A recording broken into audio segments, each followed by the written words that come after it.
What's up lovely people guys, नोंथांमोनखौ आंनि YouTube channel फिन खेबसे बराय हरफिननाय जाबाय। So guys दिनै आं नोंथांमोननि गेजेराव मोजां गुड निउस लानानै फैदों। So बिथाङा फाग्ला बायदि भिडिअ चेनेला मानो होनबा गाबोननिफ्राय भिडिअखौ आपल'ड खालामनो हासिगोन। मानो होनबा दाखालिनिफ्रायनो गोबाव सम जाबायमोन एसे मोननै स्ट्राइक हाबनानै बिथाङा भिडिअखौ आपल'ड खालामनो हायाखैमोन। ओमफ्राय दा मोनसे जुदि स्ट्राइक हाबबावबानो बिथांनि चेनेला 3 मिनिट जागोन आरोना। ओमफ्राय जिखुनु जाया बिथाङा गाबोननिफ्राय भिडिअखौ आपल'ड खालामसिगोन होनना बुंदों। मानो होनब्ला बिथांना गाबोन आपल'डआ जागोन। मा जायो नायनायसै स्ट्राइक हाबबावो ना मायो। ओमफ्राय बिथांनो आं एसे माबा फोरोंदोंमोन आरोना, आंनि जानाखि आंनाव नलेज दं बिथांनोबो एसे शेयार खालामना होदोंमोन। स' बिथाङा मा खालामो नायनोसै आरोना। बिदिब्ला नोंथांमोना पार्ट 11 पार्ट 12 भिडिअखौ नायनो हायाखै होनना बुंदों। दा नोंथांमोना पार्ट 12 आरो 11नि मानो होनब्ला भिडिअखौहाय आङो टेलिग्रामाव आपल'ड खालामफिनगोन। ओमफ्राय नोंथांमोना बेनिफ्राय नायफिनबानो जाबाय। पासवार्डआ बेनो सेम थागोन।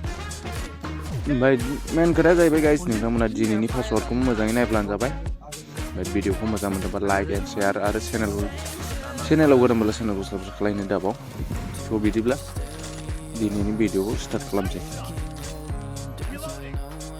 मानो होनब्ला नोंथांमोना पार्ट 11नि पासवार्डखौ पार्ट 11 भिडिअआव इउटुबाव थांनानै नोंथांमोना नायब्लानो जाबाय। अब्लानो पार्ट 11नि पासवार्डखौ मोनगोन। आरो पार्ट 12निया पार्ट 12आवबो दङ, पार्ट 13आवबो दङ। नोंथांमोना नायनो हागोन। आरो जाय बिथांमोना भिडिअखौ दासिमबो नायनो रोङाखै, नोंथांमोना पार्ट 1 भिडिअखौ नायब्लानो जागोन।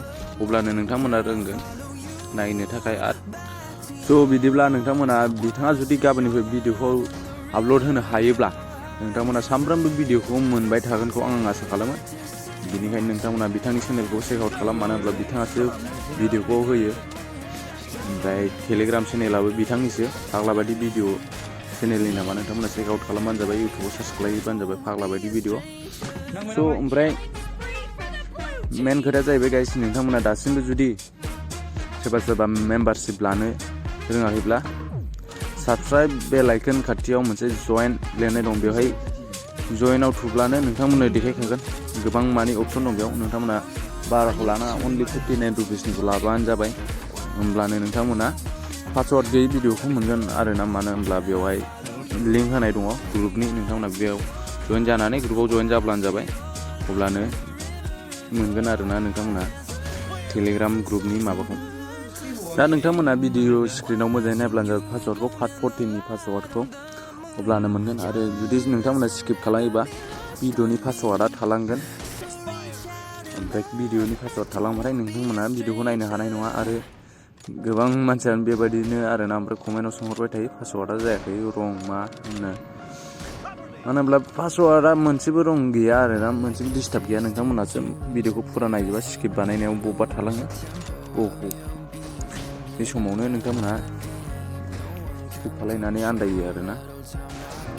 दायो नोंथांमोना भिडिअनि पासवार्डखौ मोनखाजोब्बाय जानांगौ। अब्ला माथो देरि खालामबावनो। नोंथांमोना भिडिअनि पासवार्डखौ मोनजोब्बायब्ला नोंथांमोना टेलिग्राम चेनेलाव थांनानै भिडिअखौ डाउनल'ड खालायदो। ओमफ्राय 8 आवार्स बाराव लांदो, पासवार्डखौ होदो। ओमफ्राय भिडिअखौ अपेन खालायना नायदो।